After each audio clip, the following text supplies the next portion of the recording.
ഒരു കൂട്ടം കുട്ടികളുടെ കലാവൈഭവം കൊണ്ട് നിറം ചാർത്തിയ തൃശൂരിലെ കുട്ടിവര എന്ന സംയുക്ത ചിത്രകലാ പ്രദർശനം ശ്രദ്ധേയമായി.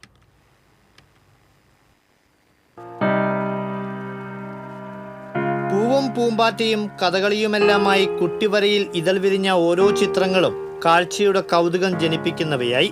പ്രകൃതിയും ജീവജാലങ്ങളും മനുഷ്യരാശിയുടെ സമ്പത്താണെന്ന് ആവർത്തിച്ചടിവരയിടുന്ന 27 ചിത്രങ്ങൾ.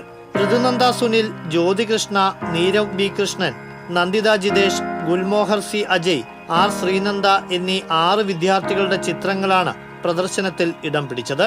പെൻസിൽ ഡ്രോയിങ്, ജലഛായം, അക്രിലിക് ഉൾപ്പെടെയുള്ള വിവിധ മാധ്യമങ്ങളിലൂടെയാണ് ഓരോരുത്തരും തങ്ങളുടെ ആശയാവിഷ്കാരങ്ങൾക്ക് ചാരുത നൽകിയത്.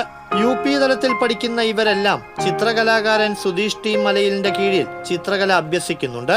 ശിഷ്യരുടെ കുട്ടിവരയിൽ അവർക്ക് കൂട്ടായി അധ്യാപകൻ കൂടി എത്തിയതും ഇത്തരമൊരു പ്രദർശനം സംഘടിപ്പിച്ചതും കുട്ടിക്കലാകാർക്ക് കൂടുതൽ പ്രചോദനവും പ്രോത്സാഹനവുമായി. ലളിതകലാ അക്കാദമി ആർട്ട് ഗ്യാലറിയിൽ 4 ദിവസങ്ങളിലായി നടന്ന പ്രദർശനത്തിന് മികച്ച പ്രതികരണമാണ് ലഭിച്ചത്. TCV തൃശൂർ.